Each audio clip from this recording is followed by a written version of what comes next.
오늘 하나님께서 우리 가운데 주신 말씀은 구약성경 이사야 41장 8절로 10절까지 말씀입니다. 이사야 41장 8절로 10절까지 말씀, 제가 가지고 있는 성경 구약 1016쪽에 있습니다. 받들어 읽을 때 하나님의 은혜가 함께 하시기를 바랍니다.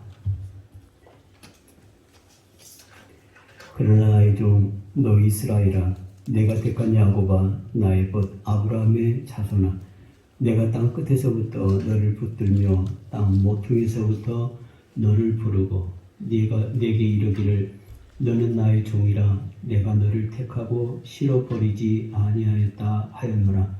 두려워하지 말라, 내가 너와 함께함이라. 놀라지 말라, 나는 네 하나님이 됨이라. 내가 너를 굳세게 하리라. 참으로 너를 도와주리라. 참으로 나의 의로운 오른손으로 너를 붙들리라. 아멘. 이는 하나님의 말씀입니다. 하나님께서 여전히 우리를 사랑하시고 우리 가운데 은혜 베풀어 주실 줄로 믿습니다. 오늘 예배를 통해서 하나님께서 우리에게 주신 말씀을 듣기를 원하는데, 우리가 코로나 환자가 나온 지 1년 4개월이 지나면서 정말 많은 사람들이 또 죽어가고 또 확진하는 소식을 인하여서 우리가 때때로 두려움 가운데 빠질 때가 많이 있습니다. 통계를 보니까 6.25 전쟁으로 6.25 전쟁으로 인하여서 사망한 숫자가 일반 민간인을 포함하여서 137만 명이라고 그렇게 통계에 나와 있습니다. 그런데 제2차 세계대전 이후로 가장 많은 사망자를 내고 있는 이 코로나19로 인하여서 약 320만 명 이상이 지금 목숨을 잃었다라고 그렇게 통계를 내고 있습니다. 어제 나온 뉴스에 보면은 아마도 이 통계보다는 1.5 내지 2배가 더 많은 사망자가 있을 것이다. 왜냐하면 코로나 확진을 받지 못하고 돌아가신 분들, 그런 분들까지 포함하면 아마 1.5배에서 2배까지는 코로나19로 인하여서 사망자가 발생되었을 것이다 라고 그렇게 예측을 합니다. 총칼로 전쟁을 치는 것보다도 보이지 않는 작은 바이러스에 인해서 전 세계를 지금 공포에 몰아넣고 있는데, 젊은 사람, 늙은 사람, 또 유서는 할 것 없이 많은 사람들의 생명을 빼앗고 있습니다. 또 이것으로 인해 가정이 무너지고 또 경제가 무너지고 또 우리 지역사회에도 확진자가 나옴으로 말미암아서 지난 한 주간은 참 힘든 한 주간을 보냈습니다. 별소리들이 다 들려가지고 교회를 폐쇄했다는 등 그냥 교회에서 확진자가 나왔다는 등 별 이상한 소리를 다 들으면서 사람의 말이라는 것이 참 무섭구나 라는 그런 생각을 한 주간 하게 되었습니다. 하여튼 이 코로나19는 우리가 극복해야 하지만 코로나19가 없어진다는 것은 우리가 감히 상상할 수도 없을 것 같다라고 그렇게 생각을 합니다. 많은 전문가들이 코로나19는 없어지는 것이 아니고 아마 토착화될 것이다. 그래서 앞으로는 계속 우리가 독감과 같이 매해 코로나와 함께 살아야 한다라고 그렇게 예측을 하고 있습니다. 그러니까 지금 우리가 코로나19 시대를 살아가면서 지금 일상적으로 지금 경험하고 있는 이런 삶들이 앞으로 우리 남은 생에 계속될 것이다 라는 거예요. 그러면 앞으로 코로나19와 함께 살아가는 이러한 시대에 우리가 어떤 자세를 가지고 살아가야 할 것인가? 우리는 계속 지금 두려워하고 떨면서 낙심하고 우리 일상적인 삶도 제대로 살아가지 못하고 있는데, 백신이 개발된다고 해가지고 이 코로나19를 극복할 수 있는 것이 아니에요. 계속적인 어떤 변종들이 발생되면서 그때그때마다 우리는 이런 혼돈을 또다시 겪게 될 것이다 라는 것입니다. 그러면 그러한 시대에 우리는 어떻게 살아가야 하느냐, 믿음의 사람들은 과연 어떻게 살아가야 하느냐. 우리가 코로나19로 인하여서 1년 4개월 이상을 정말 두려움 가운데 살아가고 있지만, 정말 우리의 삶 가운데 두려워해야 할 것들은 이 코로나19밖에 없는 것이 아니라 많은 것들이 우리의 삶을 두려워하게 하는 것들이 많이 있습니다. 정말 네팔 같은 경우는 히말라 산맥을 주로 해가지고 이 지진 그 지진대에 들어서 있습니다. 그래서 조금만 뭐 하면은 지진이 일어나는 그리고 지금도 화산이 폭발되면서 많은 사람들이 지진으로 인해서 두려워하는 사람들이 많이 있습니다. 또 우리 가까운 미얀마 같은 경우는 지금 군사 쿠데타로 인하여서 700명 이상의 사람들이 죽어가고 있습니다. 우리는 똑같은 이 전라도의 아픔을 가지고 5.18의 아픔을 가지고 특별히 전라도 쪽에서 전라북도, 전라남도, 광주 이쪽에서는 미얀마를 적극적으로 지원하고 또 그들과 함께하기 위해서 여러 가지 제스처를 취하고 있습니다만은 하여튼 세상에는 우리가 두려워해야 할 것들이 너무나 많이 있다라는 거예요.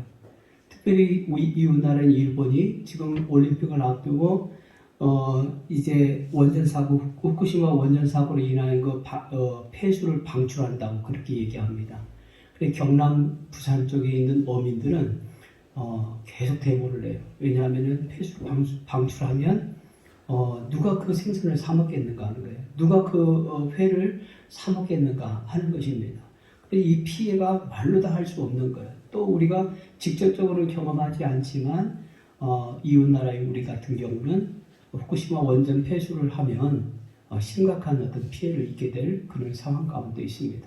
하여튼 우리가 두려워해야 할 것들이 뭐 열거하자면 시간이 부족할 정도로 많은 어떤 두려운 거리들이 있다라는 거예요. 그런데 이런 두려움에 사로잡히면 대개 사람들이 움츠러들고 자기 어떤 그 일상적인 삶을 살아가지 못합니다. 건강하지 못하고 행복하지 못하다라는 거예요.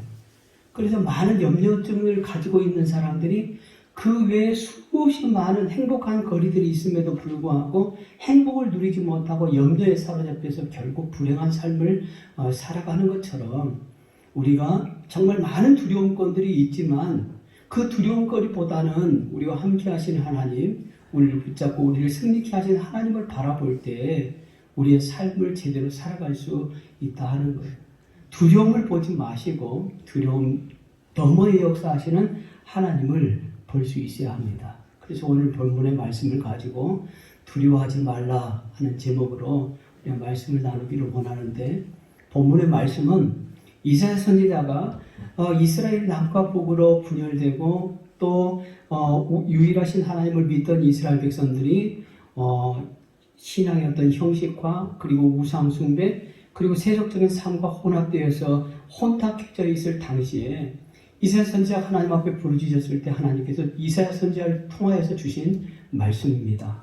이 이사야 선지자를 통하여 주신 이 말씀을 가지고 오늘 두려움을 이기는 방법에 대해서 우리가 몇 가지 말씀을 나누면서 은혜를 나누기를 원하는데, 첫째는 성도들은 하나님의 택한 백성이기 때문에 두려워하지 말아라 하는 것입니다.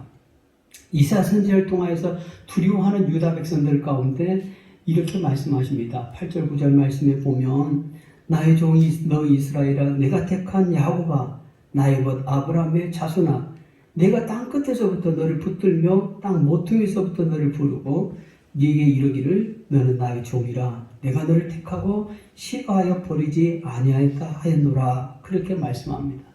유다가 지금 하나님 앞에 징벌을 받아서 바벨론의 포로로 잡혀간다 할지라도 하나님께서 택하신 자들, 자기 백성들을 영영 버리지 아니하시고 다시금 자기의 땅으로 돌아오게 해주시겠다라고 약속하신 말씀이에요. 그러면 하나님께서 유다 백성들을 택하신 이유가 과연 무엇인가? 유다 백성들은 자기들이 선민이라는 것, 하나님 앞에 선택받은 민족이라는 자긍심이 대단한 민족이었습니다. 우리가 정말 하나님의 백성이라, 우리가 하나님을 믿는 백성이라고 하는 자긍심이 강한 것 같이 유다 백성은 우리가 가지고 있는 자긍심보다 더 강한 자긍심을 가지고 있어요. 세계 유일하게 하나님의 선택받은 민족이다라고 하는 자긍심입니다. 그들은 충분히 하나님의 선택을 받을 만한 자격이 있다라고 그렇게 생각한 거예요. 그런데 성경은 그렇게 말씀하시지 아니하고 신명기 7장 7절 말씀에 보면 여호와께서 너희를 기뻐하시고 너희를 택하심은 너희가 다른 민족보다 수요가 많은 연고가 아니라 너희는 모든 민족보다 가장 적으니라 그렇게 말씀해요. 유다 백성들이 하나님 앞에 선택받은 것은 수요가 많기 때문에 하나님께서 그들을 선택하신 것이 아니에요. 그들이 달란트가 많아서 재능이 많아서 무언가 공로가 많아서 하나님께서 선택하신 것이 아니라 하는 것입니다. 그들을 선택하신 것은 하나님의 일방적인 은혜였다라는 것입니다. 우리가 분명히 알아야 할 것은 뭐냐면 선택은 하나님의 순수한 주권이에요. 이스라엘 백성들이 하나님의 선택을 받고 싶다고 해서 된 것이 아니고 또 이스라엘 백성들이 애쓰고 힘써서 하나님의 선택받은 것이 아니라는 사실입니다. 오직 하나님께서 기뻐하신 뜻대로 아브라함과 그의 후손들을 택하셔서 자기 백성으로 삼아주셨다라고 그렇게 말씀해요. 그래서 로마서 9장 6절 말씀에 9장 16절 말씀에 보면 그런즉 원하는 자로 말미암음도 아니요 다른 박질하는 자로 말미암음도 아니요 오직 긍휼히 여기시는 하나님으로 말미암음이니라 그렇게 말씀해요. 우리가 열심을 가지고 하나님 앞에 선택받고 싶다고 해서 우리 공로로 선택된 것이 아니라는 거예요. 일방적인 하나님의 은혜로 긍휼히 여기시는 불쌍히 여기시는 하나님의 은혜로 말미암은 것이다 라고 말씀해요. 신약시대에는 구약시대의 아브라함 자손과는 기준이 다른데 신약시대에는 뭐라고 말씀하는가 하면 갈라디아서 3장 7절 8절 말씀에 보면 그런즉 믿음으로 말미암은 자들은 아브라함의 자손인 줄 알지어다. 또 하나님의 이방을 믿음으로 말미암아 의로 정하실 것을 성경이 미리 알고 먼저 아브라함의 복음을 전하되 모든 이방이 너로 말미암아 복을 받으려 하였느니라. 9절 그러므로 믿음으로 말미암은 자는 믿음이 있는 아브라함과 함께 복을 받느니라. 그렇게 말씀하고 있습니다. 그러니까 신약시대에는 믿음으로 말미암아서 우리가 아브라함의 자손이 된 것이다 라고 말씀하고 있어요. 이런 선택 자체도 뭐냐면 우리의 공로가 아니라는 거예요. 철저한 하나님의 은혜로 말미암아서 된 것이다 라는 것입니다. 만약에 세상의 잣대를 가지고 하나님의 자녀를 선택한다면 우리가 종종 그런 생각을 해보는데 만약에 우리 아버지가 좀 이병철이었으면 얼마나 좋을까, 이건희였으면 얼마나 좋을까, 그런 생각을 하잖아요. 돈 많은 아버지를 만나가지고 좀 내가 좀 여유있게 살고 내가 하고 싶은 대로 살았으면 얼마나 좋을까 라고 가끔가다 생각을 해봐요. 근데 거꾸로 된다면 우리 부모들은 뭐라고 할까요? 아이고 옆집에 판검사 된 아들이 또 의사 된 아들이 우리 아들이었으면 얼마나 좋을까 호강하고 그렇게 생각하지 않을까요? 예. 그런데 하나님은 우리를 선택하신 데 있어서 후회가 없다는 거예요. 우리의 어떤 세상적인 기준으로 우리를 선택하신 것이 아니라는 거예요. 이 사람은 능력이 많고 이 사람은 잘났고 이 사람은 일을 많이 할 것 같고 이 사람은 충성되고 이런 것들 가지고 이런 것들을 따져가지고 우리를 자녀로 삼으신 것이 아니라는 거예요. 그런 것으로 따진다면 우리보다 훨씬 더 좋은 조건의 세상 사람들이 많이 있어요. 우리보다 훨씬 더 하나님을 더 잘 섬길 사람들이 세상에는 많이 있다는 거예요. 그럼에도 불구하고 하나님께서 저와 여러분을 선택하신 것에는 하나님은 후회가 없다는 거예요. 우리를 선택하시고 아이고 저 사람 말고 그 옆에 사람을 선택했으면 얼마나 좋았을까 후회하지 않는다는 말이에요. 우리는 선택에 있어서 후회를 할 때가 많이 있잖아요. 선택해놓고 가장 비근한 게 결혼해놓고 결혼 첫날 밤에 후회해요. 만약에 그때 갑순이 말고 을순이를 선택했으면 어쩔까? 갑돌이 말고 을돌이를 선택했으면 어쩔까? 후회할 때가 많이 있어요. 그런데 하나님 그런 후회가 없다는 거예요. 우리 선택함에 있어서 후회가 없어요. 재작년에 웰빙 시리즈를 설교하면서 죽음에 대해서 얘기할 때 죽을 때 후회하는 25가지라는 책을 소개한 적이 있습니다. 또 35 지금 하지 않으면 반드시 후회하는 87가지라는 책도 소개한 적이 있어요. 그런데 우리가 살아가면서 후회할 것들이 과연 25가지밖에 없는가? 87가지밖에 없는가 하는 것입니다. 수없이 많은 후회를 하면서 살아가요. 그런데 하나님은 결코 후회가 없으시다 하는 것입니다.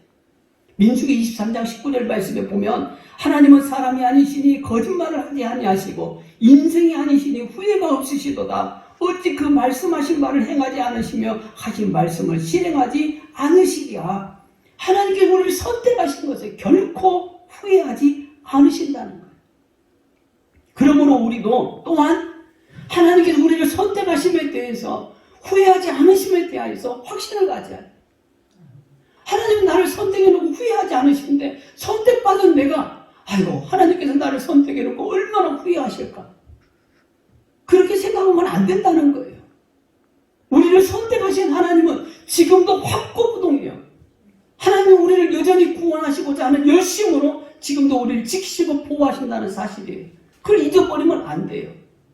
하나님은 후회하지 않으신데 왜 우리가 하나님의 후회하심을 미리 예측합니까? 그렇게 하면 안 된다는 거예요.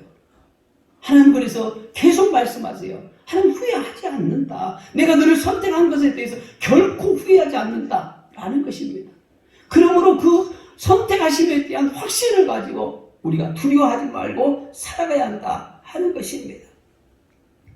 우리가 하나님의 선택함을 받은 것을 확신해야 해요. 하나님께서 택하신 하나님의 백성들을 어느 누구도 넘볼 수 없다는 사실에 대해서 확신을 가져야 해요.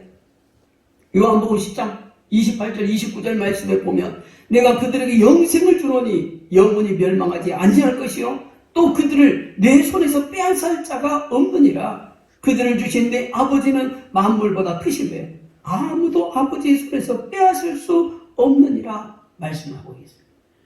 세상에 어떤 자도 구원받기로 하나님께서 예정하신 주님의 자녀들을 빼앗을 자가 없다라고 말씀하고 있어요.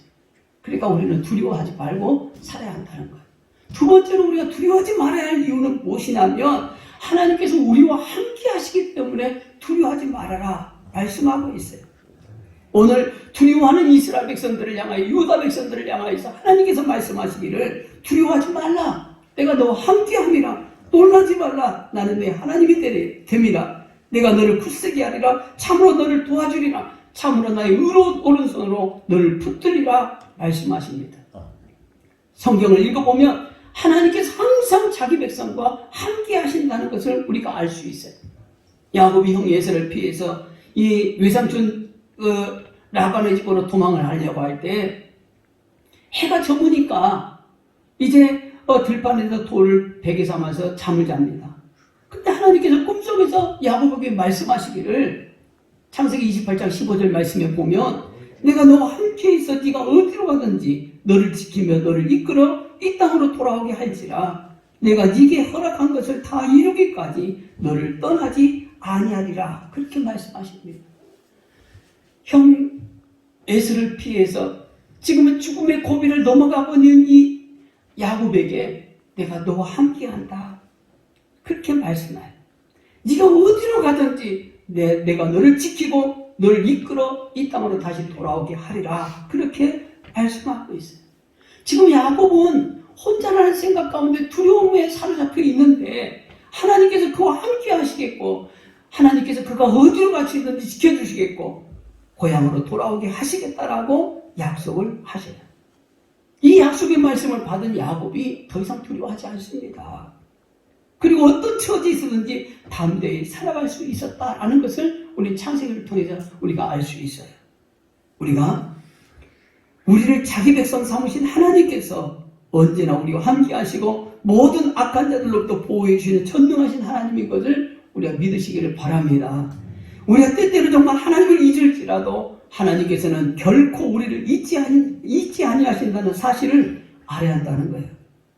이사야서 49장 말씀에 우리 잘 알고 있는 말씀 15절 16절 말씀에 그렇게 말씀합니다. 여인이 어찌 그 젖먹는 자식을 잊겠으며 자기 태에서 난 아들을 긍휼히 여기지 않겠느냐. 그들은 혹시 잊을지라도 나는 너를 잊지 아니할 것이라. 내가 너를 내 손바닥에 새겼고 너의 성벽이 항상 내 앞에 있나니 라고 말씀해요. 우리가 어버이 주일인데 어머니는요 자나깨나 자식 생각이에요. 저희 어머니도 전화를 자주, 제가 전화를 드리게 하는데 어머니가 전화를 자주, 아이고 요즘에 코로나 때문에 교회는 어떠냐고, 뭐 어려운 건 없느냐고 막 그렇게 이제 걱정을 많이 하세요. 어버이 주일인데 전화를 드렸어요. 어머니 가지 못해서 죄송합니다. 그랬더니 아이고 괜찮아 라고 말씀하시면서 걱정을 많이 하세요. 그런데 부모는요, 자식들 걱정이 늘 앞서요. 매일 부모는 자식들을 먼저 걱정해요. 젖먹이 때부터 다 이제 뭐 지금 60에 가까운 이때도 늘 자식 생각이에요.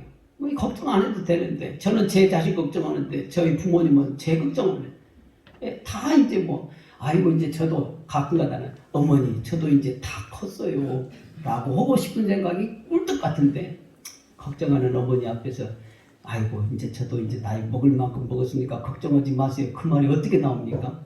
그런데 부모 생각은요, 젊으나 나이 먹으나 항상 자녀 생각이에요. 자녀 염려, 자녀 걱정이 많다 하는 것입니다. 그런데 그렇게 자녀들을 걱정하고 염려하는 그 어머니가 아이를 잊고 잠들지라도, 젖 먹는 자식을 어찌 잊겠으며, 그런데 혹시라도 잊을 때가 있다라는 거예요. 그런데 하나님은 결코 잊지 아니하신다. 부모가 그 자식을 혹시 잊을지는 모르지만, 그럴 리도 없지만 그럴지라도 나는 너희를 잊지 않는다. 내가 너를 내 손바닥에 새겼다라고 그렇게 말씀하고 있는 거예요. 우리 항상 함께 하시고 우리를 보호하신다 하는 것이. 그래서 우리는 하나님을, 우리와 함께 하시는 하나님, 임마누엘 하나님, 우리와 늘 함께 하시는 하나님, 그 하나님을 고백해. 나와 함께 하시는 하나님. 그래서 우리가 임마누엘은 성탄절에만 외치는 말씀이 아니에요. 우리와 늘 함께 하시는 하나님, 내 삶에 가장 깊숙이 오셔서 나의 모든 삶을 함께 하시는 하나님, 공유하시는 하나님, 그 하나님을 우리가 늘 믿음으로 고백해야 되는 것입니다. 예수님께서 승천하실 때 하신 말씀이 무엇입니까? 두려워하는 주님의 제자들 가운데 볼지어다 내가 세상 끝날까지 너희와 항상 함께 있으리라, 임마누엘을 약속하신 거예요. 그 약속이 오늘도 예배하는 저와 여러분 가운데 임할 줄로 믿습니다. 시편 23편 다윗이 그렇게 고백을 해요. 다윗은 일평생 많은 어려움들을 겪고 살았어요. 한 나라의 왕이었지만 다윗의 삶을 보면 결코 평탄하지 않습니다. 어렸을 때부터 많은 우여곡절을 겪습니다. 전쟁터에서, 많은 정적들 속에서, 심지어는 자녀 간의 관계 속에서도 많은 염려와 불안이 있었습니다. 그런데 다윗이 그렇게 고백을 해요. 시편 23편 여호와는 나의 목자시니 내게 부족함이 없으리로다. 그가 나를 푸른 풀밭에 누이시며 쉴만한 물가로 인도하시는도다. 내 영혼을 소생시키시고 자기 이름을 위하여 의의 길로 인도하시는도다. 내가 사망의 음침한 골짜기로 다닐지라도 해를 두려워하지 않을 것은 주께서 나와 함께 하시리라. 죄는 지팡이와 막대기가 나를 안위하시나이다. 주께서 내 원수의 목전에서 내게 상을 차려주시고 기름을 내 머리에 부으셨으니 내 잔이 넘치나이다. 내 평생의 선하심과 인자하심이 반드시 나를 따르리니 내가 여호와의 집에 영원히 살리로다. 그렇게 고백해요. 다윗은 20편 23편을 평생의 고백으로 고백하고 있는 거예요. 다윗은 하나님께서 기르시는 양입니다. 선한 목자가 자기를 푸른 초장, 쉴만한 물가로 인도하시듯이 하나님께서 자기의 삶을 인도해 주셨다라고 그렇게 고백합니다. 근데 저는 시편 23편을 읽을 때마다 푸른 초장, 쉴만한 물가보다도 중간에 있는 대목이 훨씬 더 다윗의 고백 가운데 와닿아요. 내가 사막의 음침한 골짜기로 다닐지라도 해를 두려워하지 않을 것은 주께서 나와 함께 하시리라. 어쩌면 다윗의 인생 가운데 항상 사막의 음침한 골짜기를 지나갈 때가 너무나 많이 있었습니다. 쉴만한 물가, 정말 푸른 초장의 삶보다는 어쩌면 우여곡절이 많은 그런 사막의 음침한 골짜기를 지날 때가 많이 있었다는 거예요. 우리 인생도 마찬가지예요.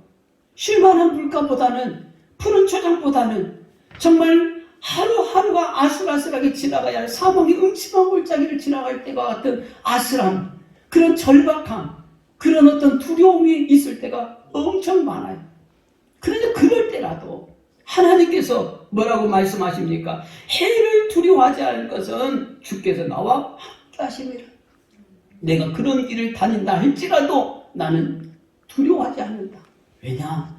하나님께서 나와 함께 하시기 때문에, 하나님께서 나의 목자가 되시기 때문에, 그 사망의 음침한 골짜기도 하나님께서 염려 없이 지나게 하시기 때문에 나는 두려워하지 않는다라는 거예요. 우리의 삶이요, 계속 푸른 주장 쉴만한 물가로 인도함 받은 사람이 오늘 예배하는 저와 여러분 가운데 얼마나 있을까요? 어쩌면 지금도 우리는 사막의 음침한 골짜기를 지나간 것 같은 절박함이, 그 두려움이 있는지도 모릅니다. 어쩌면 많은 어떤 어려움 가운데서, 질병 가운데서, 두려움 가운데서 정말 사막의 음침한 골짜기를 지나가고 있는 이 땅에 많은 사람들이 있을 거예요. 분명한 사실은 내가 푸른 초장을 지날 때도, 쉴만한 물가로 지날 때도 하나님이 나와 함께 하시지만, 사망의 음침한 골짜기를 지나갈 때도 여전히 하나님은 나와 함께 하신다는 거예요. 사망의 음침한 골짜기는 우리의 목적지가 아니에요. 그건 과정입니다. 하나의 목적지에 이르는 과정에 불과하다는 거예요. 결국에는 어디에 도착한다는 것입니까? 푸른 풀밭, 쉴만한 물가로 우리가 도착한다는 거예요. 이 역경을 넘어서면, 이 어려움을 넘어서면, 이 시험을 넘어서면 우리가 하나님께서 인도하시는 그 사막의 음침한 골짜기 넘어 있는 푸른 풀밭, 쉴만한 물가로 인도함을 받는다 하는 것입니다. 그러니까 우리는 역경을 만날지라도, 어려움을 만날지라도 두려워하지 말아요. 이건 과정이다. 이 과정을 잘 지나면, 이 시험을 잘 통과하면 하나님께서 우리를 푸른 풀밭, 쉴만한 물가로 인도하실 것이다. 우리의 평안이 임할 것이다. 우리 하나님의 복이 임할 것이다. 라는 것을 우리가 알아요.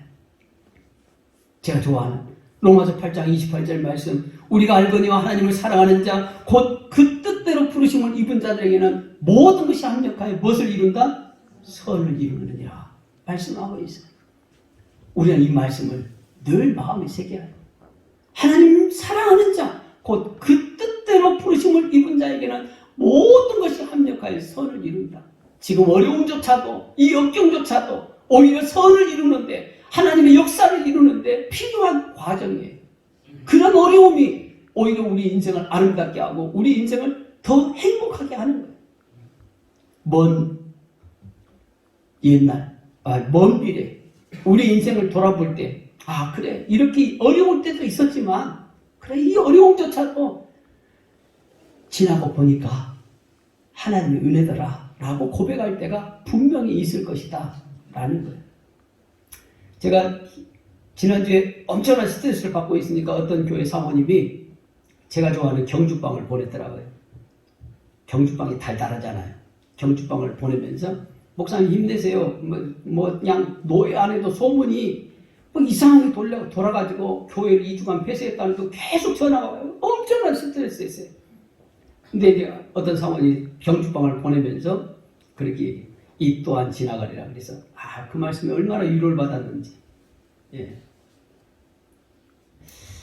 하여튼 이것도 지나가다 보면 하나님 앞에 아름다운 정말 추억이 될 줄로 믿습니다. 세 번째로는 우리가 두려워하지 말아야 할 이유는 하나님께서 우리를 돕는 자이시기 때문에 두려워할 것이 없다라는 거예요. 하나님께서 계속해서 이사야 선지자를 통하여서 유다 백성들에게 말씀하십니다. 내가 너를 굳세게 하리라. 참으로 너를 도와주리라. 참으로 나의 의로운 오른손으로 너를 붙들리라. 버러지 같은 너희 야곱아, 너희 이스라엘의 사람들아, 두려워하지 말라. 나 여호와가 말하느니 내가 너를 도울 것이라. 내 구속자는 이스라엘의 거룩한 이니라 라고 말씀하십니다. 우리가 정말 세상에 도움을 구할 때가 없을 때가 많아요. 우리는 도움을 구하는데 도움이 되지 못할 것들이 너무나 많이 있습니다. 내가 정말 목숨을 걸고 의지했던 모든 것들이 어느 날 보면 헛된 것에 지나지 않는다는 것을 깨달을 때가 많아요. 우리는 세상의 권력을 의지할 때가 많아요. 돈을 의지할 때가 많아요. 그리고 세상의 어떤 건강을 의지할 때가 많고 눈에 보이는 것들을 의지할 때가 많아요. 그래서 그런 것들 때문에 어느 순간 실망할 때가 참 많이 있습니다. 야, 이게 정말 도움이 못 되는구나 라는 것을 깨달을 때가 많아요. 우리가 세상이 돈이면 다 된다라고 생각을 하잖아요. 그런데 돈이면 다 됩니까? 그래, 돈 때문에 비굴해지고 돈 때문에 온갖 부정을 다 하지만 돈 때문에 망할 때가 많아요. 돈을 모으기 위해서 온갖 수단을 다 하지만 어느 순간 보면 그 모든 것이 다 헛되다는 것을 깨달을 때가 많아요. 우리는 사람을 두텁게 하기 위해서 참 많은 사람들을 만나고 많은 사람들과 교제합니다. 근데 그 많은 사람들도요, 어느 순간 보면 나를 멀리해요. 내가 힘있고 내가 능력이 있으니까 사람들이 모이죠. 내가 정말 힘이 없으면 그 모든 사람들이 오히려 나를 물어뜯는 이의가 되는 거예요. 성도들은 돈이 필요하고 세상적인 것이 필요합니다. 하나님의 일을 하기 위해서, 효율적으로 능력이 하기 위해서 돈도 필요하고 건강도 필요하고 세상적인 것도 필요합니다. 그러나 그건 의지할 바가 못 되는 거예요. 하나님 뭐라고 말씀하시느냐? 내가 너를 돕는 자다라고 말씀해요. 하나님께서 하나님을 의지할 때 권능의 오른손으로 우리를 붙들어 주시고 보호해 주신다라고 말씀해요. 근데 왜 하필이면 왼손이 아니고 오른손일까? 대체적으로 오른손이 훨씬 더 힘이 많다는 거예요. 그래서 성경에 보면 오른손은 의로운 것, 왼손은 부정한 것 그렇게 얘기하는데 하여튼 오른손이 대체적으로 왼손보다는 힘이 많잖아요. 오른손 제비들이 훨씬 더 많으니까. 그런데 하나님께서 우리를 붙들어 주시되 확실하게 붙들어 주시겠다라고 하는 약속의 말씀입니다. 하나님을 의지할 때 우리가 세상에 두려워할 것이 없어요. 하나님을 의지할 때 세상의 어떤 것도 우리를 하나님의 사랑으로부터 떼어놓을 수 없는 것. 내가 너를 굳세게 하리라, 내가 너를 도와주리라 말씀하시는 그 하나님을 우리가 늘 의지하면서 살아가야 하는 것입니다. 이 말씀 붙들고 초대교회는요, 당시에 수많은 사람들이 정말 순교의 반열에 섰음에도 불구하고 순교를 두려워하지 않아요. 죽음을 두려워하지 않고 신앙을 지켰던 거예요. 하나님께서 나를 붙들어 주시고 하나님께서 나를 지켜주시기 때문에 죽음조차도 두려워할 것이 못 된다는 거예요. 하나님은 우리 육신의 생명만 지켜주시고 보호하시는 것이 아니라 우리의 영혼의 주인이시기 때문에 우리의 영혼까지 책임지시기 때문에 육신의 죽음을 전혀 두려워하지 않았던 것입니다. 많은 순교자들이, 우리의 믿음의 선배들이 그렇게 살았어요. 하나님께서 유다 백성들을 향하여서 나의 종 너 이스라엘아, 나의 택한 야곱아, 나의 것 아브라함의 자손아 라고 부르십니다. 근데 이 말씀은요, 이스라엘이 하나같이 하나님의 은혜를 형통할 때 부르는 이름들이에요. 나의 종, 나의 벗, 나의 택한 자손. 그런데 그 뒤에 말씀에 보면 그렇게 말씀해요. 14절에 버러지 같은 너 야곱아. 그렇게 말씀해요. 버러지 같은 너 야곱아. 그런데 이 말씀은 어떤 때냐면 하나님의 백성이 시련을 만날 때 정말 고생하고 그 다음 범죄가 있어 하나님의 매를 맞을 때 하나님께서 이스라엘 백성들을 부르는 이름이에요. 버러지 같은 너 야곱, 지렁이 같은 너 야곱. 그런데 그럴 때조차도 하나님은 뭐라고 말씀하시느냐? 두려워하지 말라. 내가 너를 도울 것이고 내가 너를 붙들어 줄 것이다 라고 말씀해요. 우리가 매를 맞을 때도 하나님 말씀에 합당하지 못한 삶을 살 때조차도 하나님 우리를 싫어 버림받지 아니하시고 여전히 우리를 사랑하시고 여전히 주의 오른손으로 우리를 붙들어 주신다는 사실이에요. 그 은혜의 말씀에 오늘 우리가 감격해하고 그 사랑에 겨워서 오늘도 우리가 예배하고 있는 거예요. 오늘 우리가 한 주간 우리가 살면서 정말 이 말씀 붙들고 두려워하지 마시기를 바랍니다. 하나님 우리를 택하셨습니다. 하나님께서 우리와 함께 하십니다. 우리를 지켜주시고 우리를 보호해 주십니다. 그 말씀 붙들고 정말 이 사망의 음침한 골짜기를 잘 통과해서 역경이 순경이 되고 오히려 복이 되는 그런 간증이 있는 저와 여러분의 삶이 있기를 주님의 이름으로 축복합니다. 기도하겠습니다. 좋으신